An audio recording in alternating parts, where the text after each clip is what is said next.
we often see global trade disputes as purely economic battles, right? Dollars and cents, tariffs and quotas. Hmm. But what if they're also leaving a significant footprint on our planet? That's exactly what we're digging into today. Yeah, today we're diving into exactly that, the surprising environmental consequences stemming from the trade war between the United States and China. That's right. I mean, this whole thing began as a clash over tariffs, trade imbalances, the usual suspects. Right. But as we explore the analysis titled Trade War, Green Fallout, we start to uncover how these economic tensions have had some really significant and often overlooked environmental repercussions. So consider this your express route, maybe, to understanding a truly complex situation. Yeah, it's got a lot of layers. We're going to break down how this trade war kicked off, Yeah. what the unexpected environmental costs have actually been, and maybe touch on what the future might hold as a result. Our mission really is just to give you a clear picture of this critical intersection. So let's start at the beginning, the spark. What were the initial drivers here?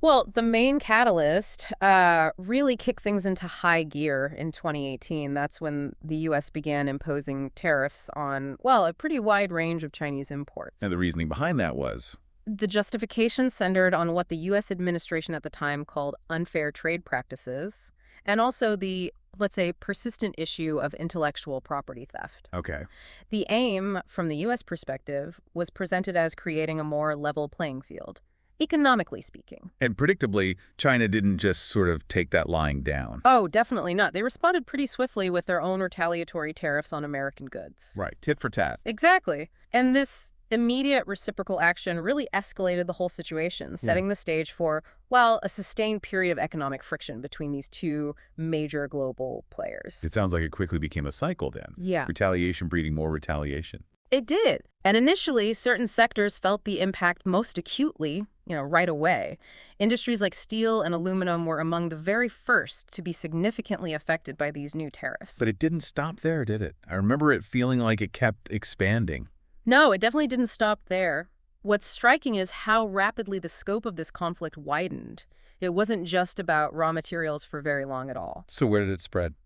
The tensions spilled over into strategically important areas like technology. We saw restrictions impacting major tech companies on both sides. Oh, okay. Tech was a big one. Huge. And then, quite significantly, agriculture became a major flashpoint as well. Right, I remember hearing about that. Thinking of, say, American farmers suddenly facing major hurdles selling things like soybeans to China. Precisely. China was and is a massive market for them, suddenly facing these new barriers. It was a big deal. And this broadening of the conflict is key, isn't it? Because while the headlines were all about economics, jobs, dollars, it seems like this created an environment where environmental considerations, well, they often took a back seat. Is that fair to say? I think that's a very fair assessment. This economic battle had a definite knock-on effect on climate policy, perhaps indirectly at first, but the connection became clearer. So once those economic tensions were running high, Yeah. the primary focus for both Washington and Beijing naturally shifted towards safeguarding their own domestic economic interests. Right. Protect your own first. Absolutely. That becomes the priority. And it appears that in pursuing these economic goals, environmental regulations and maybe broader climate ambitions were perhaps unintentionally sometimes sidelined. Okay, so let's dig into this link a bit more then, between the trade war and this green fallout. What are some specific examples of how this economic fight translated into tangible environmental consequences? Well, a significant example from China, which is highlighted in that green fallout analysis, is the increase in their coal production. Coal? Really? Amidst the economic uncertainty generated by the trade war, boosting domestic coal output was seen, it seems, as a crucial step to ensure energy security, provide stability to their economy when other areas felt shaky. Okay. A stability measure. Exactly. And the analysis details how this increased reliance on coal led to a documented rise in their carbon emissions during that period. It seems directly linked to this shift in energy policy, spurred at least in part by the trade uncertainties. Wow. And on the U.S. side, we also saw a pretty notable shift in the approach to climate agreements around that time, didn't we? Yes, absolutely. The Trump administration, quite famously, withdrew the U.S. from several key international climate Like accords. the Paris Agreement. Exactly. Which signaled a distinct change in priorities during this intense period of trade negotiations and economic competition. That move certainly sent a clear message about the administration's focus at the time. So if we look at the bigger picture then, you've got these two global giants, both absolutely massive contributors to worldwide emissions, and they're prioritizing these trade disputes over potentially climate action. What was the overall impact globally? Well, what's concerning, as the analysis points out, is that this intense focus on the trade disputes effectively weakened the overall momentum for global climate action. Kind of took the wind out of the sails. You could say that. It inadvertently sent a signal, perhaps, that at that particular moment, environmental concerns were secondary to the immediate economic competition playing out. And it wasn't just the U.S. and China feeling these environmental effects, was it? I think the analysis mentioned broader impacts. That's right. The analysis does indicate a ripple effect. It suggests that smaller nations also experienced increases in pollution and carbon emissions during this period. How so? Well, it could have been due to shifts in manufacturing supply chains, maybe companies moving production to places with less stringent regulations, or perhaps alterations in global trade routes themselves causing more emissions. It suggests the consequences weren't just confined to the two main players. So, just to recap this part, it really seems that during this period of intense economic competition, environmental concerns, well, they unfortunately took a back seat. The focus was very much on navigating the trade war. And the planet, it appears, bore some of the cost. That seems to be a key takeaway from the analysis. Okay, so now looking back at this period of conflict, it's natural to ask, right? What were the intended outcomes for each side? What were they actually trying to achieve? Good question. And maybe more importantly, did either the U.S. or China actually achieve a clear victory in this economic battle? The stated goals on the surface were pretty clear. The U.S. administration aimed to protect American jobs, secure what it saw as its technological advantages, and generally strengthen its manufacturing base. Make America great again, basically. That was the slogan, yes. And China, on the other hand, sought primarily to maintain its strong economic growth trajectory and protect the integrity of its critical global supply chains. Keep the engine running. But as you often find with these huge global events, the reality was probably a lot messier than a simple win or loss. Oh, absolutely. Far more complex. In fact, the analysis strongly suggests that neither side truly emerged with a clear, decisive victory. There were actually significant negative economic consequences felt by both nations. Okay, can you give us some examples of those negative consequences beyond just, the direct impact of paying the tariffs? Certainly, the analysis points to how many companies facing those increased costs and just greater uncertainty because of the tariffs. Right, the unpredictability. Exactly. They began to relocate parts of their production, shifting manufacturing to other countries in Asia, places like Vietnam. India saw an uptick. Which means jobs moving out of both the U.S. and China. Potentially, yes. Or certainly altering the economic landscape. Furthermore, consumers, ordinary people in both countries, often ended up paying higher prices for goods as those tariff costs got passed down the chain. So inflation. Contributing to it, yes. And as we touched on earlier, American farmers faced really substantial losses because their access to that huge Chinese market was curtailed. Soybeans, for example. Right. And all the while, as these economic battles were playing out, hurting businesses and consumers, the environment continued to experience the repercussions we talked about. Yeah. It's quite a sobering thought, isn't it? That alongside these economic costs, we have to factor in the ongoing environmental impact. Rising global temperatures, more frequent extreme weather, air pollution. It is. It's a crucial point. The costs weren't just economic. However, the green fallout analysis also highlights something interesting. Yeah. Maybe an unexpected development that emerged from all this conflict. Ah, okay. An unexpected twist in the tale.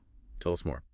How could this friction inadvertently spur green innovation? That sounds counterintuitive. It does seem a bit strange at first glance, doesn't it? But what's particularly interesting here is how the trade tensions seem to have acted as a catalyst, maybe unintentionally, in certain key green technology areas. Like what? For instance, the analysis notes that China significantly ramped up its focus and investment in the electric vehicle sector during this period. EVs, right. They've pushed hard on that. Very hard. And this push could be interpreted, at least in part, as a strategic move. a way to establish dominance in a crucial future-facing industry, perhaps as a response to the broader trade climate and a desire for technological leadership independent of certain supply chains. And we've seen a similar, though maybe differently motivated, trend in the U.S. too, haven't we? Especially with legislation like the Inflation Reduction Act. Exactly. That legislation, the IRA, includes substantial investments and incentives specifically aimed at significantly boosting the green energy sector within the United States.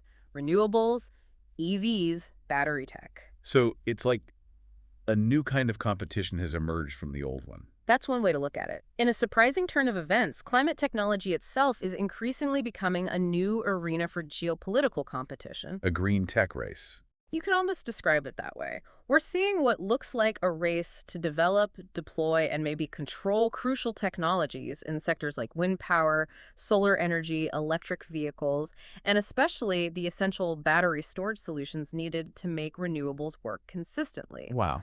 It's almost as if the trade war inadvertently opened up a completely new competitive front, one focused squarely on the future of energy and, by extension, the environment.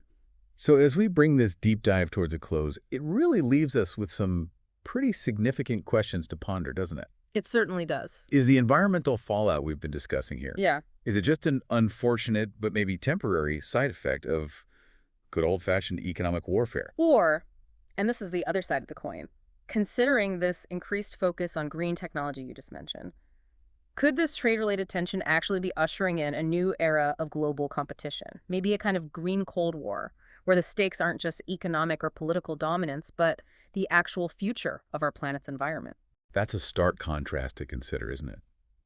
Trade wars, by their nature, they often feel cyclical, subject to political shifts, negotiations. They can end. They can de-escalate. But the climate crisis, that feels like a far more enduring and potentially irreversible challenge facing everyone. Which brings us to a really important question, maybe for you, the listener, to think about. As you reflect on this green fallout idea, do you believe the environmental damage that occurred or was accelerated during that period is already irreversible? Or do you see potential pathways for recovery? Can we reverse some of these negative environmental trends that seemed amplified during the trade war? It's a tough one. It is. And that's something we really encourage you to think about. Maybe head over to the comment section, share your perspective. Do you see this period as just a temporary setback for environmental progress? Or do you think it's had more lasting, perhaps deeper consequences? We'd genuinely be interested to hear what stands out to you from this whole discussion. Ultimately, this deep dive into the trade war, green fallout analysis for me anyway, really highlights the incredibly complex and often unexpected ways that big global events are interconnected. Absolutely. You pull one string and lots of other things move. Yeah. The trade war between the U.S. and China serves as, I think, a really powerful reminder that economic policies, decisions made in rooms focused on trade figures, can have profound and far-reaching environmental implications. Implications that stretch way beyond the immediate trade balances. It forces us to think more holistically about these things, doesn't it? It really does. And it leaves us to ponder the long-term implications of this critical intersection between global trade, geopolitics, and the health of our shared environment. A lot to think about. Definitely. Well, thanks for joining us for this deep dive. Until our next exploration, keep those critical thinking skills sharp.